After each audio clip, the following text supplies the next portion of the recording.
Alex with LowKick MMA. I'm here with Zac Pauga, who returns to action next Saturday on February 18th.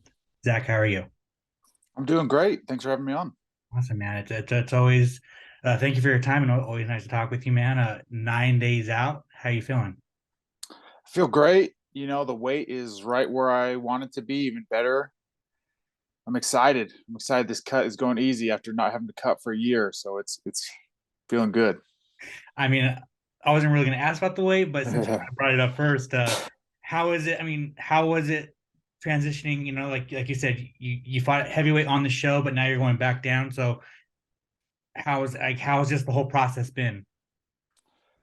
It's been great. It's been good because when they offered me this fight, I was at 250 pounds, planning on, fighting heavyweight and then they gave this matchup and I really liked it. So, I reached out and got a professional. I didn't want to try and do it myself. Tyler Minton did my plan. He did Khabib's weight cuts. He does Max Holloway's, and it's been amazing. I'm right on track. The weight came off. I was worried at first. I was worried. I was like, I really like this matchup, but I don't know if I can get down there. But it's all going perfect, and I'm super excited. I mean, with the 250, I mean, like, did you have to lose some muscle, or was it just kind of like just mainly just like extra weight? A little bit of muscle, but wasn't all muscle, unfortunately. And like you said, I got in the cage against Muhammad at like 242. Like fighting heavyweight as a heavyweight fighter out of or in camp, 240 is what I would walk around at, get in the cage. And then that was after I'd taken some time off from that loss. So yeah, I was 250 with a little bit of extra on me. Gotcha, man. I did want to ask, are you gonna start doing some like online classes on how to be an asshole? Because Devin Clark says that you're very good at it. So that's one thing that, for whatever reason, the Ultimate Fighter didn't want to show or didn't portray me as, and maybe I should thank them for that. But I like to talk shit. That's my thing. The guys in the house know, all my training partners know. Like I'm trying to get in there and beat you physically and mentally, and it's something I like to think I'm good at. And that was actually what Devin needed too for this camp. You like, do you think being a cop made your skin very tough? Absolutely. It made my skin super tough, gave me like a dark sense of humor, kind of killed caring about other people's feelings, killed that little piece of me inside of me that might have been there when I was a kid. Um, are you still a cop, or are you fighting full time? I'm fighting full time. I left the force to go on the Ultimate Fighter. Oh, And okay. yeah. Awesome. And yep, didn't have to go back. Everything's going on. Now we just got to go out there and win next Saturday. I asked Chris Dawkins this, and it's very interesting. But like leaving a job where like you have a salary and like a set pay, right? Like, was it scary to leave that to go be a professional fighter? Where like, I mean, you might not get have like you might get not get your whole paycheck, right? So like, was that kind of a scary decision? So in my last week, so I put in my 2 weeks notice. My last week there, I was super nervous. It was like, what am I doing? Everything that you're saying. I got a pension. I have health care. What am I doing? But then literally I had my last day, had my little box, walked out, went to sleep. I woke up the next morning and it was just, all right, we got to go get this money. We got to go out there and do this. And it was a peaceful feeling to me because I know how hard I'm willing to work. And now it's all on my back. As much money as I make, it is how much I go out and get, as opposed to, just sucking off the taxpayer's teeth for the rest of my life and going into work and just trying not to get fired every single day. Gotcha, man. Well, thanks for sharing that. I want to go back to your last fight against Muhammad Usman, man. It was the first time that you have lost amateur pro. So I just wanted to know what the emotions were like. And that's what I always find fascinating about professional athletes, how you deal with your first loss. Yeah, it was super weird. And like, I've played a lot of sports. This is my third professional sport. I've taken L's before, but there was nothing like this where the last thing I remember, the all I remember is winning that fight. I win that first round. I'm sitting on the stool, and then I'm waking up in an ambulance, with my wife holding my head. So it's just this super weird part of the game that I maybe wasn't respecting enough. I wasn't respecting this warrior aspect of, we're not playing a game in there. Muhammad was trying to take my head off, and he succeeded.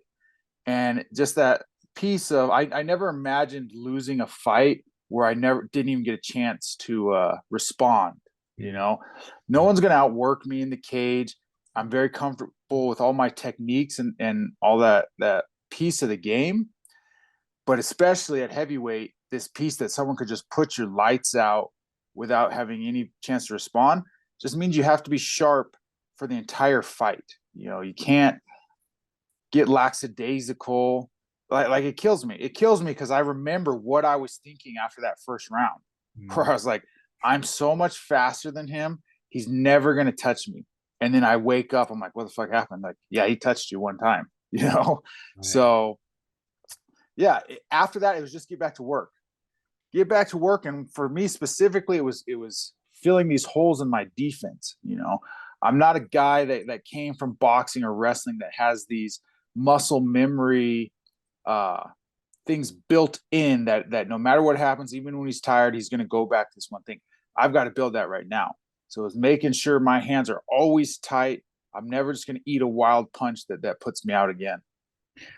How long did it take you to get over it, or is it one of those things where you're not going to get over it? I'm not going to get over it. It's in the aspect of ever being okay with it, but you got to move on.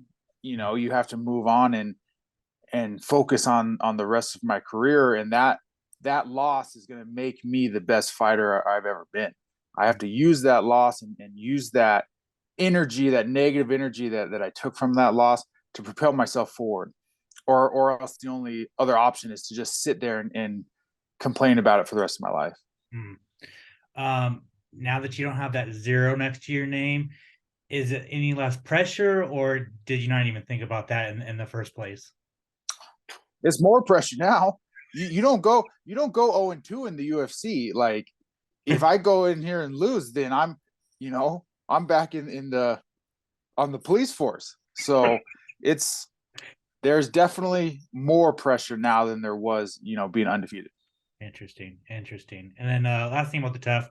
I know that before you told me that like they didn't really show a whole lot of the contestants talking shit to you. Like they kind of like air like they kind of cut that out. But like, what's one thing that they didn't air that like they would that you wish they would have aired? So it came. It's not necessarily one like specific moment, but me and Chandler Cole were going at it all season long, and maybe just because we never got matched up with each other, they just cut all of it, and it kind of spilled out a little bit afterwards. We were still beefing on Instagram a little bit, but now I almost feel like we have a friendship just because me and him were at each other's throats for 6 weeks straight, and just nobody knows about it other than the other 12 people in the house. But I wish they would have showed. He got me, I got him, back and forth. And I thought that was going to be a big part of the season, which was just completely unshown. Oh, that sucks, man. Well, now you gave me blue balls where I want to go see back and see the footage. Um, Mitchell Sype, which was on your season, he did the power slap thing, but last night it was just revealed that he got kicked out of the house for being drunk and being violent. Is that something that like you can believe? Absolutely. Absolutely. And I hope he's doing well, which obviously it sounds like he's not doing too well. But I didn't even know he was on the show until I started seeing some highlights from it. But he was a rowdy guy too. He was a rowdy, crazy guy. And the little clip they showed of him talking trash to Muhammad, Hmm. that was a constant thing. They Hmm. showed maybe 30 seconds of it. That was 7 days straight of every time Muhammad would walk in the room, Mitch is going at him. And I get that they've got a lot of stuff to show and they're trying to tell their own stories, but it's weird being in that house and just thinking like, oh, this is gonna be so cool once they show it, and it just doesn't even get shown. You get to see it, you know, commercials for ZipRecruiter every single episode, but you don't see you don't see everything that happened in the house. Dude, and that's the one thing where like the last two seasons of the Ultimate Fighter have been boring compared to the other ones because there's no fucking drama, right? And so like you just in this last 7 minutes you explained that there was so much beef and you and Chandler and Mitchell being a crazy guy, like that would have been good television, but for some reason they just want to cut it out, and I don't know. It's Yeah, crazy. I don't know. Yeah, I don't know if it has to do with being on ESPN or Mhm. what, but yeah, they're going a different route with it. But that's not what the people that watch Tough want to see. The people that watch Tough want to see Let Me Bang Bro. They want to see Rampage ripping doors off the hinges. Like that's what Tough fans want to see. Dude, that's what got me in the first alternative, what got me in the sport, and I watched it religiously because of the personalities, because of the drama, and now it's just like this like watered down, like it's very formulaic, right? Like they announce the fights, and then they show you guys Yeah. backstories, then you guys show you guys training, and then maybe one clip from the house, and then the fight. It's like, what the fuck is this? No, I agree. I agree. And like when you're on the show, there's a camera in your face 24/7. You're almost acting, or at least you should be, if you want to be known and be a good character. And it's almost for nothing. Like they're gonna tell the story, like I said with me, and I do appreciate it. They showed me as a good father, a good dad, but it was almost like they wanted to tell that story one way or another. No matter what I did in the house, that's the route they were going. Interesting. Do you regret going on the show at all? Like would you rather gone to the Contender Series, or is that experience that you kind of hold with you? I don't regret it at all. I love my time on the show. It's been a almost exactly 1 year since we went into the house. I miss it. I miss someone buying my groceries and not having to think about anything except training. Someone drives me to training every single day. Having your training partners in the house with you. But yeah, I would not want to do Contender Series instead of Tough. I'm still a big believer in that tournament style. You know, that's the hardest thing in sports. Fighting two times in 2 weeks. Luckily, I didn't have to make weight for it, but I wouldn't ever replace that. It's rough. What do you think of Connor and Chandler coming and coaching? I think it's awesome. I think uh, I don't even know if I know one of my buddies is on the show. I don't know if they're releasing it yet or not, but I'm so excited for him. That's going to be a fun season. Like our season was, there was a lot of tension between Amanda and Juliana, but they never really got into it. You know, they kind of kept their distance.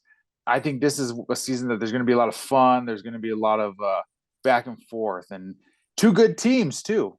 Good teams to coach the guys. I think that's going to be awesome.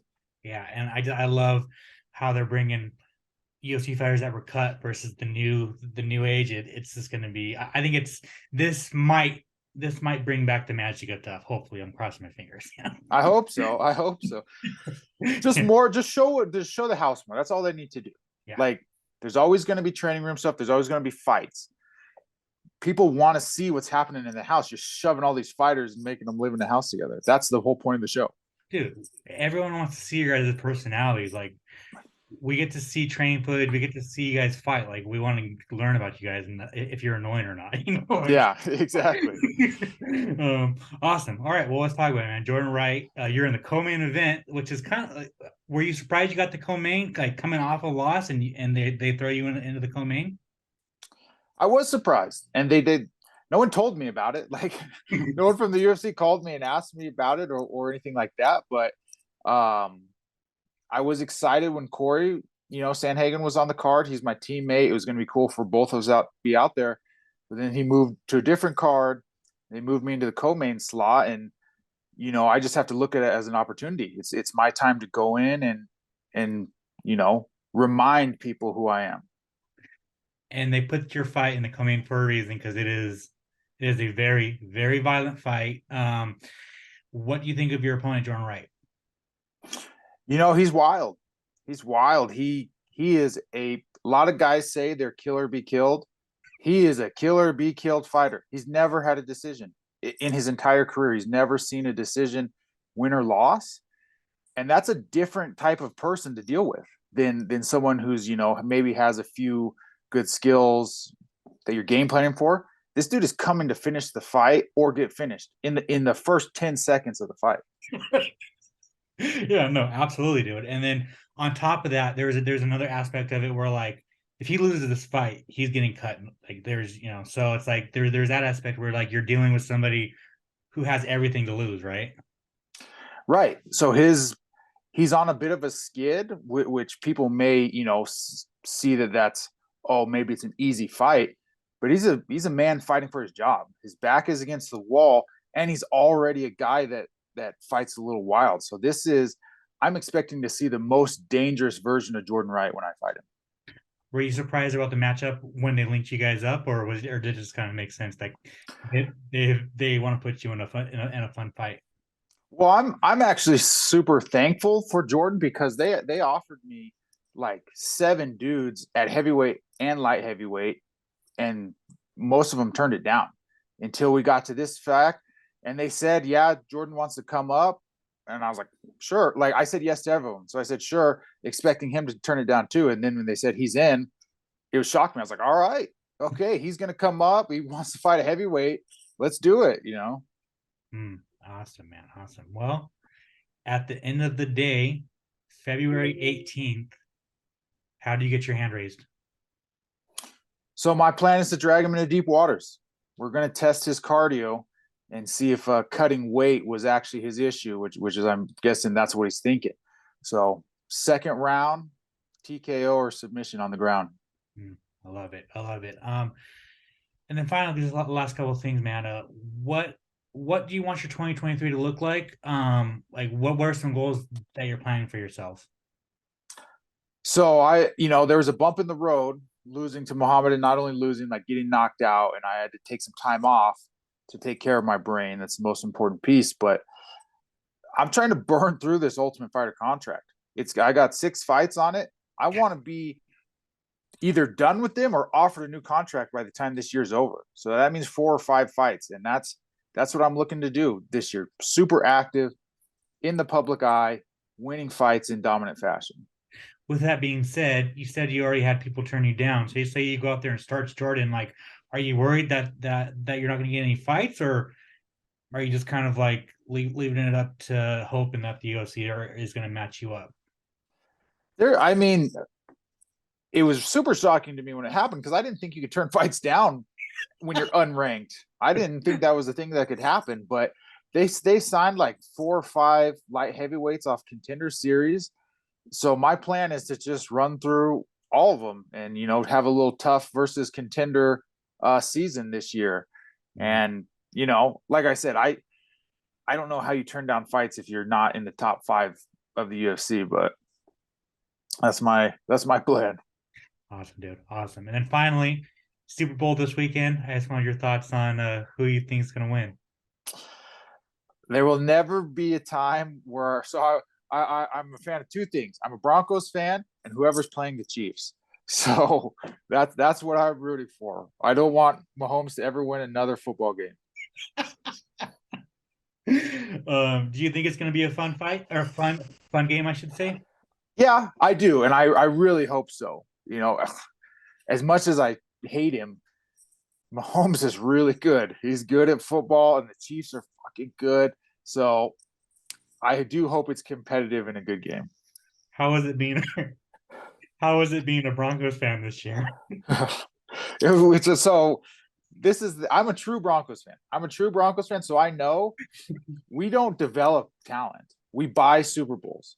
We buy Super Bowls every few years. We buy a Super Bowl, and then we're garbage for 6 years until enough free agents hit that we can buy another one. Russ, we filled the quarterback position. We have to get some tools for him to use and some defense, but I'm not expecting us to win the Super Bowl for another 2 or 3 years when we'll buy a bunch of players, win a Super Bowl, and then we'll be garbage again for 6 years. Do you think Russell Wilson's cooked, or what do you think is going on with him? I don't think he's cooked. I think it's a tough league, and he was one of these guys that was like mobile. He was a mobile quarterback, but he did keep his eyes downfield and had a good arm. And that's hard as you get older.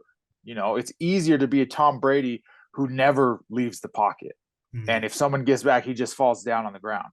Like, it's hard as Russ gets older that his game's got to change. But I do think he's still good enough to lead a team to the Super Bowl. But it's just got to be a defensive led team, and we got to get a run game going. Gotcha, man. Awesome. Zac, thank you so much for your time, man. I really appreciate it. If you want to plug your social media, plug any sponsors you might have, and if you want to thank anybody, the floor is yours. So yeah, just Zac Pauga, ZACPAUGA on all social media. First Form supplements. My link is in my bio. Click that. Best supplements in the game. USADA approved. That's it. Make sure to subscribe to the LowKick MMA YouTube channel for all the latest news, event previews, and interviews with some of the biggest stars in MMA.